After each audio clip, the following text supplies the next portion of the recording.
جمعیت کا پرچم اٹھا کر چلیں گے، جہالت جہاں سے مٹا کر۔ الحمدللہ نحمده ونستعینه ونستغفره ونؤمن به ونتوکل علیہ ونعوذ باللہ من شرور انفسنا ومن سیئات اعمالنا من يهده الله فلا مضل له ومن يضلله فلا هادي له ونشهد أن لا إله إلا الله وحده لا شريك له ونشهد أن سيدنا ومولانا محمدا عبده ورسوله أما بعد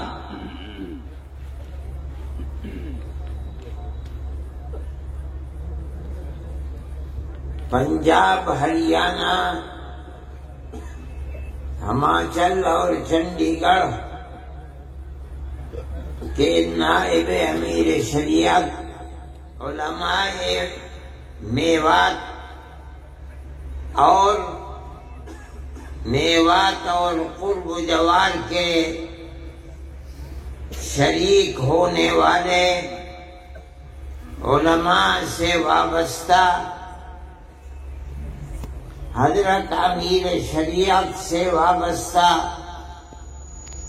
اور جمعیت علماء سے تعلق محبت رکھنے والے ورکرز اور افراد،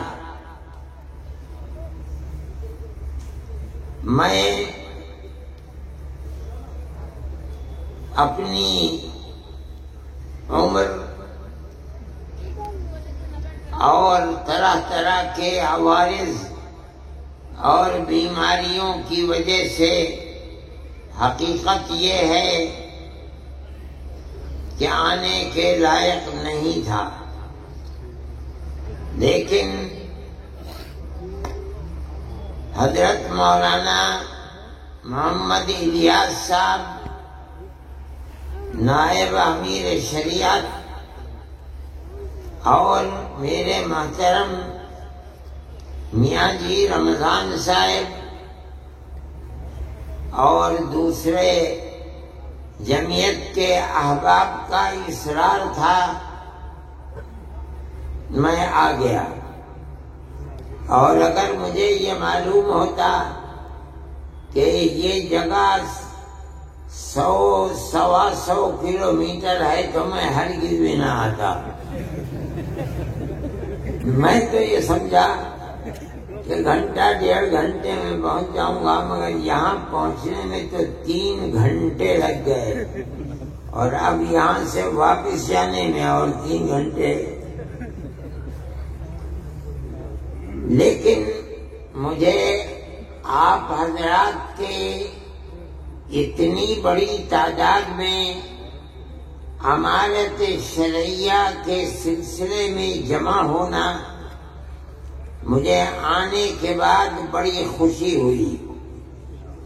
پتہ چلتا ہے کہ آپ حضرات کے دلوں میں اپنے علماء کی قدر ہے، دین کی قدر ہے، اسی لیے اس موضوع کے اوپر آپ حضرات کی تشریف آوری اتنے بڑے مجمع کے ساتھ ہوئی ہے۔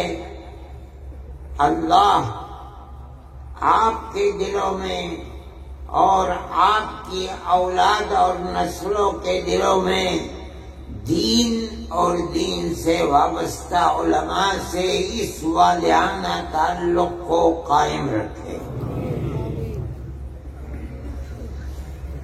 میرے محترم بزرگوں اور دوستوں، امانت شرعیہ کا یہ نظام آپ کے اس صوبے اور خاص طریقے پر میوات میں تقریباً 10-12 یا 15 سال سے قائم ہے۔ میرے پاس مولانا خالد صاحب مرحوم اس وقت آئے اور آ کے کہا کہ ہم امارت شرعیہ کے لیے کسی آدمی کا انتخاب کر لیا جائے تو اس کو قائم کریں گے۔ میں نے کہا بتائیے کون آدمی ہے؟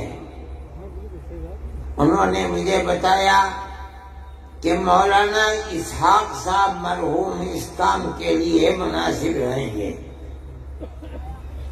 میں ان کو لے کر اس وقت کے امیر شریعت کے پاس گیا اور میں نے ان سے عرض کیا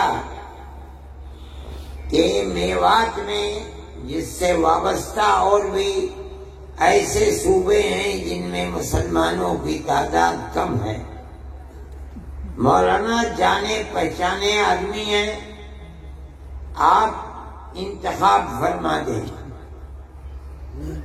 اللہ غریق رحمت فرمائے، انہوں نے میرے سامنے ہی ایک کاغذ کے اوپر مولانا اسحاق صاحب کا نام لکھ کر کے اور 2-4 جملے کہ میں ان کو نائب امیر شریعت کی حیثیت سے ان کے نام کو منظور کرتا ہوں، وہ مجھے دے دیا۔ میں نے مولانا خالد صاحب مرحوم کو دے دیا۔ لیکن یہ قدرت کا کرشمہ ہے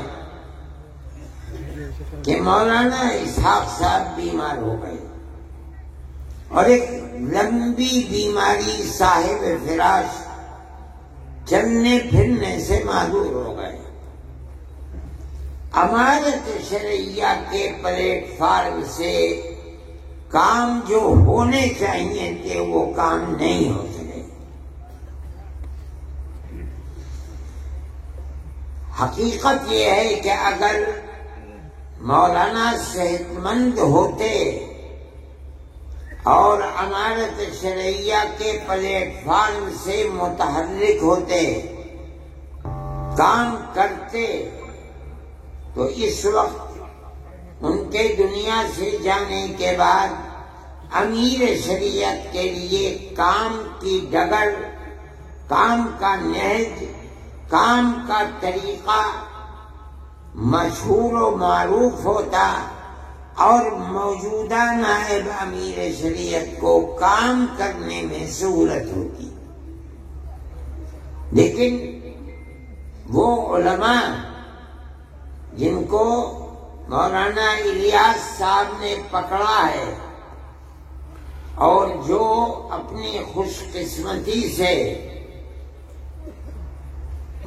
دین کے اس کام پر لگتے ہیں اور لگنے کا ارادہ رکھتے ہیں، اور مجھے خدا کی ذات سے توقع ہے کہ اللہ ان کے دل میں لگن اور اخلاص پیدا فرمائے گا، اور جن لوگوں کو ضرورت ہوگی خانگی اور گھریلو معاملات کے اندر ناچاکی اور مسائل کے پیدا ہونے پر، تو بجائے اس کے کہ وہ کورٹ میں جائیں، محکمہ شرعی کے کام کرنے والے لوگوں کے سامنے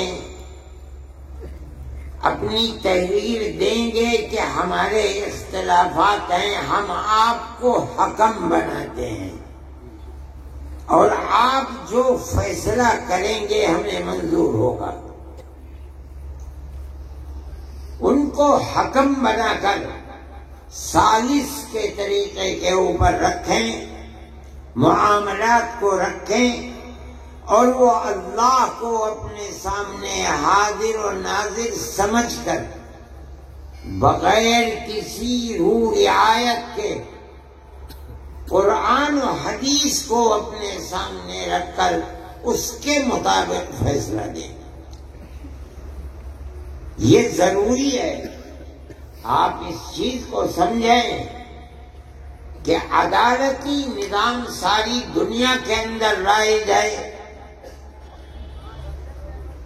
آپ اگر حکم اور حاکم بن کر بیٹھیں گے تو آپ کے خلاف مقدمے ہوں گے، آپ ہار جائیں گے، آپ کا نظام بند ہو جائے گا۔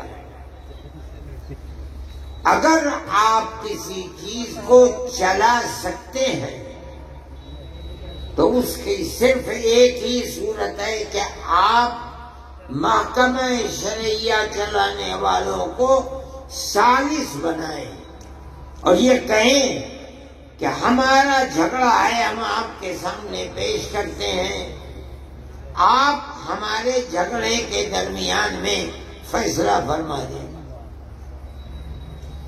اس تحریر کے بعد جس پر دونوں فریقوں کے دستخط ہوں گے یہ چیز چلے گی، بجائے اس کے کہ آپ لاکھوں اور کروڑوں روپیہ عدالتوں کی نظر کر دیں، فقیر بن جائیں، زمینیں بک جائیں۔ یہ بہت آسان چیز ہے کہ جس کو مثل مشہور ہے کہ ہلدی لگی نہ پھٹکری اور رنگ آیا چوکھا، اس طریقے پر آپ کام کر سکیں گے۔ لیکن میں حضرت مولانا سے عرض کرتا ہوں کہ جو حکم بنیں گے، ثالث بنیں گے، وہ مدرسوں کے پڑھانے والے لوگ ہوں گے۔ یہ ایک دوسرا موضوع ہے کہ دو آدمیوں کے درمیان میں دونوں کے بیانات لینا، ان بیانات کو لے کر کے پھر آپس میں ہو سکتا ہے ضرورت جرح کی پڑ جائے، اس کی بنیاد کے اوپر ہو سکتا ہے گواہوں کی ضرورت پڑے۔ فیصلہ کرنے کے لیے وہ طریقہ جو عدالتوں کے اندر چلتا ہے سمجھنے کے لیے ٹریننگ کی ضرورت ہے۔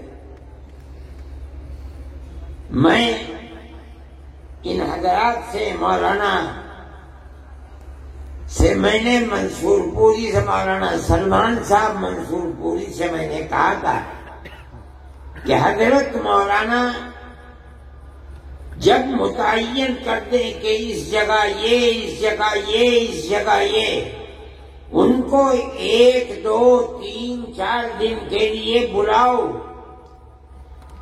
جو لوگ طریقہ جانتے ہیں ان کی ٹریننگ کریں، انہیں بتائیں، تاکہ فریقین میں کسی کو اپنے دل میں یہ حسرت نہ رہے کہ معاملہ صاف نہیں ہوا اور ہم اپنے دلائل پیش نہیں کر سکے، یا ہم نے پیش کیے انہیں قبول نہیں کیا جا سکا۔ ہر چیز تحریر میں لے آنی چاہیے۔ میں یہ سمجھتا ہوں کہ اگر اس مسئلے کو اس انداز پر کیا گیا اور یہ حضرات تیار ہیں 1 دن کے لیے، 2 دن کے لیے، 3 دن کے لیے آپ بھیجیے، اس میں جس چیز کی ضرورت ہوگی یہ فقیر بھی اس میں پوری طرح مدد کرے گا۔ اگر اور حضرات کو ٹریننگ دینے والوں کو بلایا گیا تو میں اس سلسلے میں ان سے گزارش کروں گا کہ وہ آئیں اور آ کر ان حضرات کی ٹریننگ کو مکمل کریں، چاہے 1 مرتبہ، چاہے سال میں 2 مرتبہ، جب ضرورت پڑے انشاءاللہ میں اور یہ حضرات آپ کی مدد کریں گے۔ دوسری چیز میں یہ کہنا چاہتا تھا کہ امارت شرعیہ کا کام صرف یہی نہیں ہے کہ شوہر اور بیوی کے جھگڑوں کو نمٹائے، نہیں، اس کے علاوہ ہمارے اور آپ کے معاشرے میں ہمارے جوانوں کے اندر لڑکوں میں لڑکیوں میں جو برائیاں پھیل رہی ہیں، اگر ان پر قدغن نہ لگائی گئی، ان کو جمع نہ کیا گیا، اور جہاں بھی علماء ہیں، جس گاؤں میں ہیں، جس شہر میں ہیں، جس محلے میں ہیں، اگر ان کے ہاتھ کو نہیں پکڑیں گے تو ایک دو نسلوں کے بعد آپ کی ان آبادیوں کے اندر ٹوپی پہننے والے اور مسجدوں کو آباد کرنے والے لوگ نہیں ملیں گے، خدا نخواستہ۔ امارت شرعیہ کے ساتھ بہت علماء جڑے ہوئے ہیں، پڑھائیے بھی، اس کے ساتھ ساتھ طلباء پر نظر بھی رکھیے، ان کی تربیت بھی کیجیے، مطالعہ بھی کیجیے۔ اس کے ساتھ ساتھ ہر جوان کو دیکھ بھال کر کے اس کے ہاتھ کو پکڑنا اور اس راستے کو بتانا جو آپ کے آباء و اجداد کا راستہ ہے، علماء کا راستہ ہے، اللہ کے نبی کا بتایا ہوا راستہ ہے، اس راستے پر لے کے چلیں۔ یہ بھی امارت شرعیہ کا ایک بنیادی طریقہ کار ہے۔ اگر آپ اس کو نہیں اپنائیں گے تو آپ کا کام مکمل نہیں ہے۔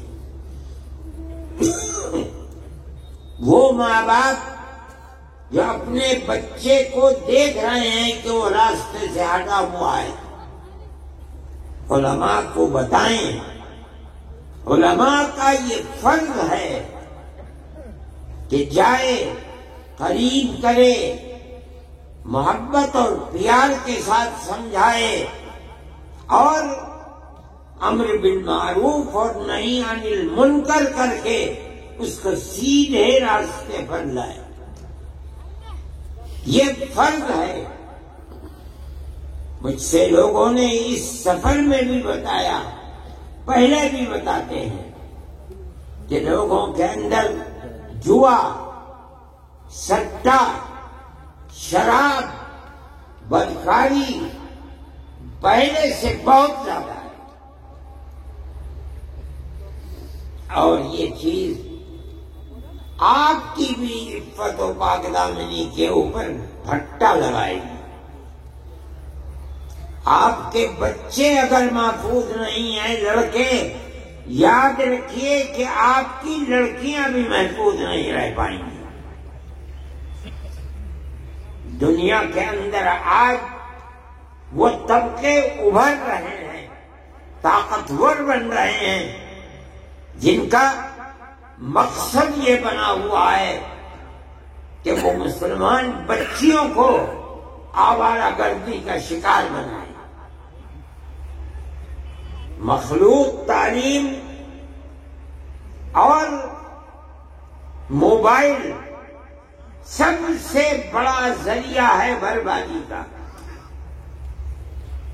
بچیوں کے ہاتھ میں موبائل، گھر کے اندر اور گھر سے باہر، یہ ان بچیوں کی بربادی کا سب سے بڑا ذریعہ ہے۔ ایسے واقعات ہوتے ہیں کہ بچیاں مخلوط تعلیم کے اندر نہیں ہیں، لڑکیاں لڑکیوں کے اسکول میں ہیں، لڑکے لڑکوں کے اسکول میں ہیں۔ اس کے باوجود ایک تو وہ ٹیچر جو ان لوگوں کے ہاتھ میں ہیں جو ان بچیوں کو برباد کرنا چاہتے ہیں، دوسرے موبائل، انہوں نے اس کے باوجود ان کو برباد کر دیا۔ میں آپ سے کہتا ہوں، ابھی مظفر نگر کے اندر مسئلہ ہوا، پولیس نے ایک ہوٹل کے اوپر جا کر چھاپا مارا، 50 لڑکے اور 50 لڑکیاں پکڑی گئیں۔ جب پردہ اٹھا، یہ بچیاں، حیرت کی بات یہ ہے کہ اس اسکول کی پڑھنے والی تھیں جو اسکول صرف بچیوں کے لیے ہے۔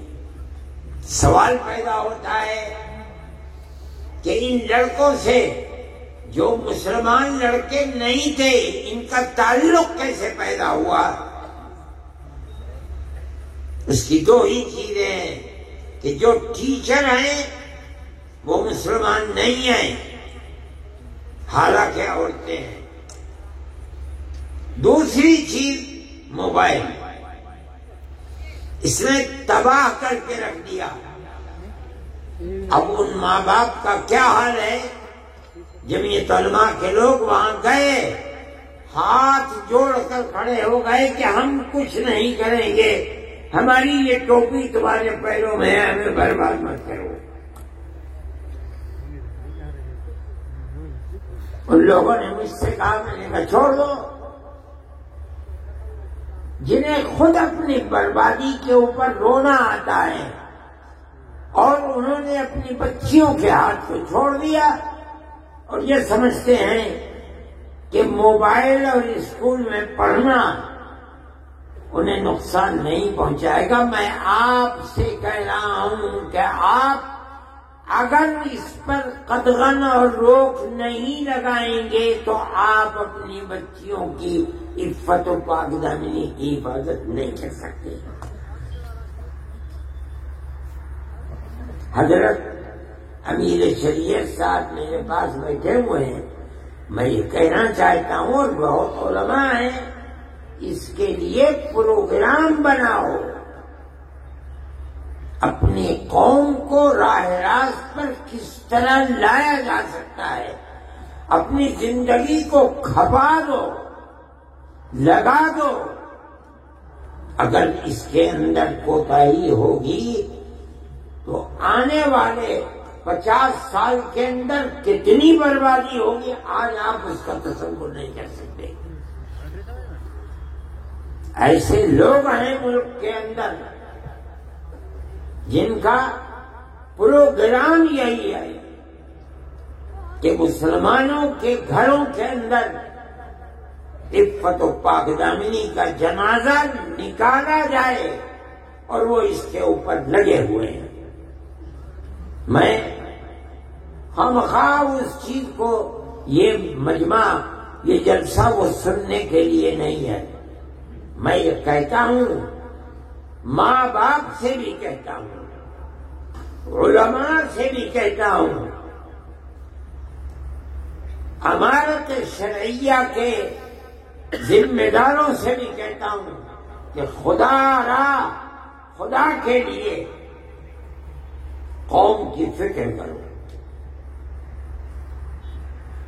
صرف اتنی بات کافی نہیں ہے، صحیح ہے، جمعیت علماء کا پروگرام ہے کہ آپ وہ اسکول جن میں 5ویں کلاس کے بعد مخلوط تعلیم ہے، آپ مخلوط ملی جلی لڑکے اور لڑکیوں کی تعلیم کو بند کریں۔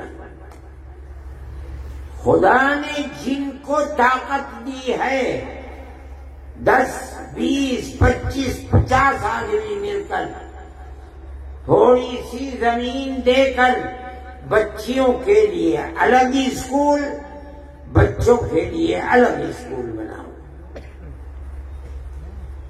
کوشش کرو کہ بچیوں کی اسکول کے اندر پڑھانے والی مسلمان ٹیچر مہیا ہوں۔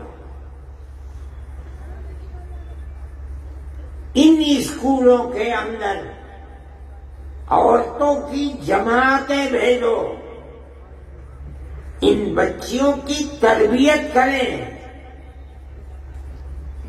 ان کے ہاتھ میں موبائل نہ دو تاکہ ان کے خیالات پراگندہ نہ ہوں۔ اپنی آنے والی نسل کی حفاظت کے لیے یہ ضروری ہے، ضروری ہے، ضروری ہے۔ ورنہ ہم اپنے جس ملک میں رہتے ہیں جہاں سیاست ہندو مسلم اکثریت اور اقلیت کی نفرت کے اوپر ٹکی ہوئی ہے، وہ آپ کی اور آپ کے بچیوں کی عفت و پاک دامنی کو زندہ نہیں رہنے دینا چاہتے۔ یہ آپ کی ذمہ داری ہے کہ آپ اپنی آنے والی نسل کو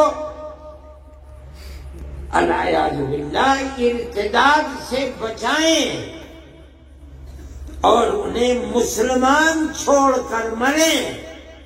اس کی کوشش کیجئے کہ وہ بھی جب وقت آئے تو مسلمان رہتے ہوئے مریں۔ یہ ہماری ذمہ داری ہے۔ قوا انفسکم واہلیکم نارا، اپنے آپ کو بھی جہنم کی آگ سے بچاؤ، اپنی آل اولاد اہل خانہ کو بھی جہنم کی آگ سے بچاؤ۔ یہ جبھی ہوگا جب ماں باپ، بہن بھائی، بڑے اور چھوٹے اس نقطۂ نظر میں سب متفق ہوں کہ ہمیں اپنے گھر، در، اولاد، بیوی، بچے، بچیوں سب کو جس طرح ہم مسلمان ہیں انہیں بھی مسلمان ہی بنا کر دنیا سے جانا ہے۔ یہ بھی امانت شرعیہ کا پہلو ہے، ضروری ہے۔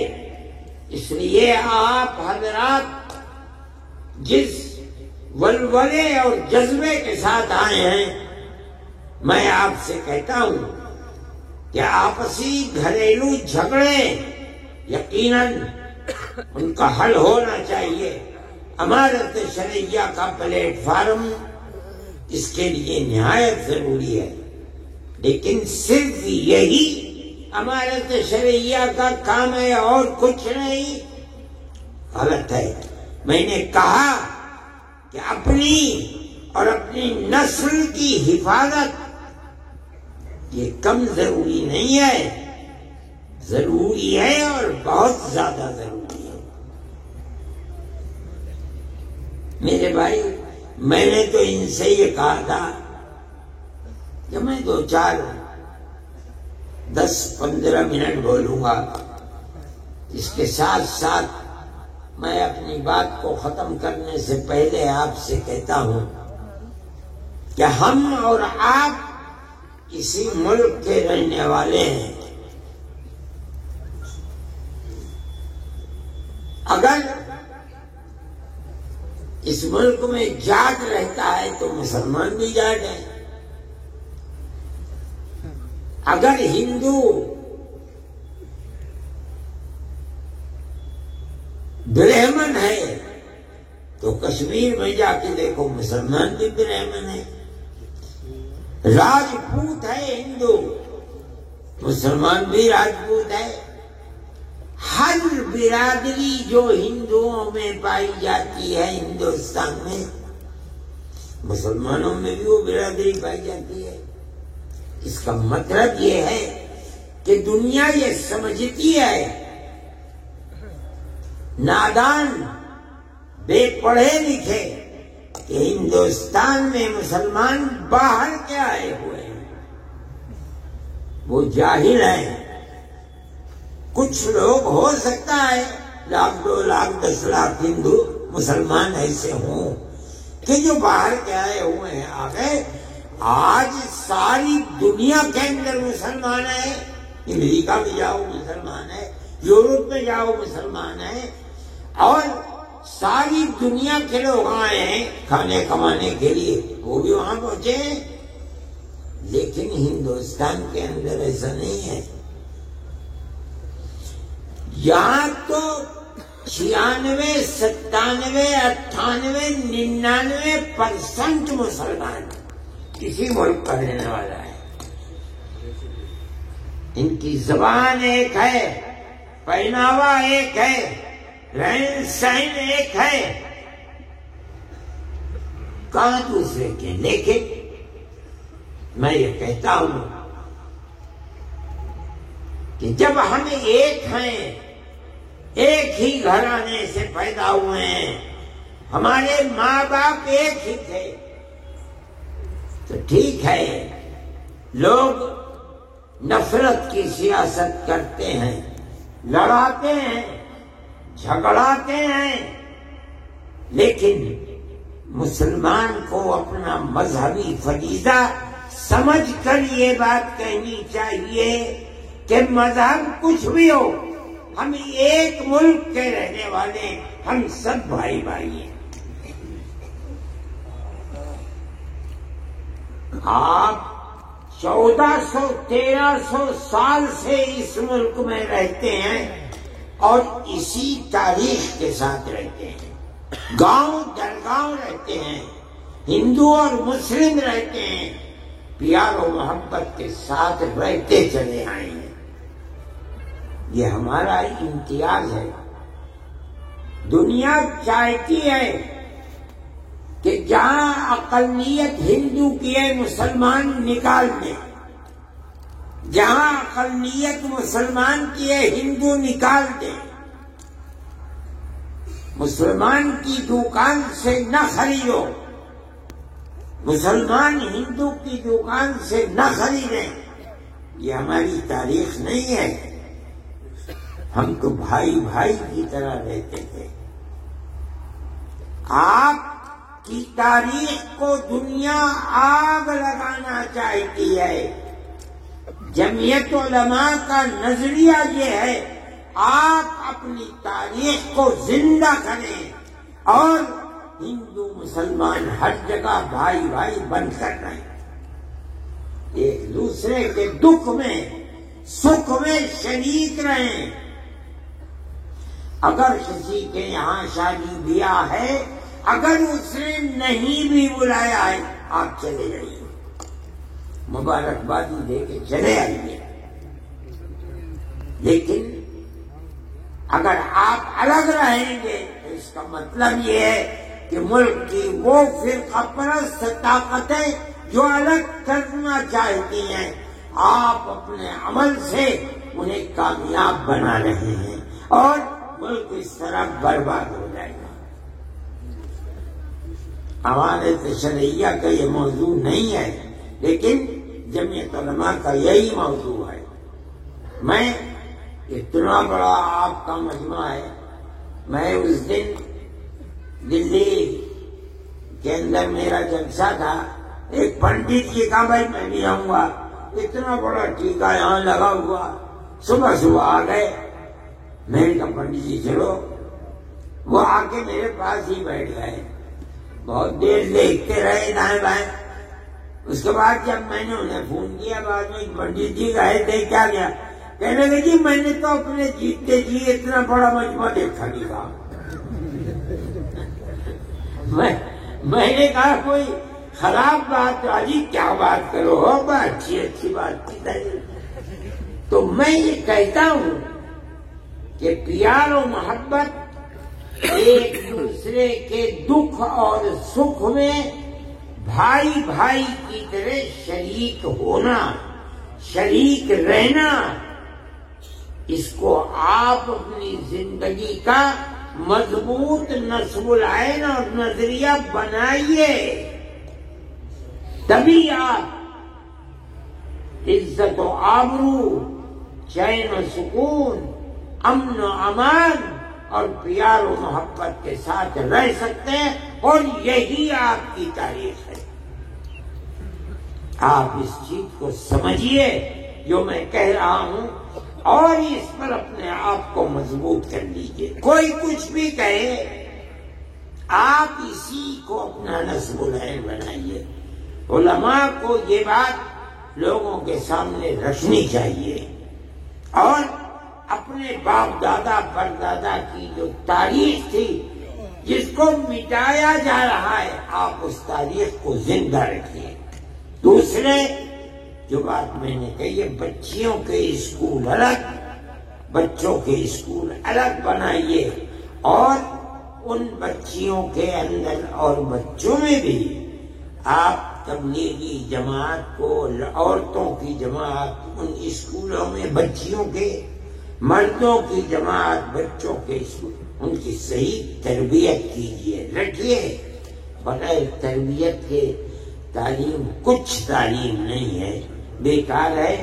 اللہ تعالی آپ سب کی ہماری مدد فرمائے، دین و ایمان پر ثابت قدمی عطا فرمائے، ہمارے ملک کے اندر امن و امان کی فضا کو اللہ مضبوط فرمائے، اور جو لوگ ہماری تاریخ کو، ہندو مسلم تاریخ کو مٹا رہے ہیں، اللہ انہیں ناکام و نامراد فرمائے، ملک کو امن و امان کا گہوارہ بنا دے۔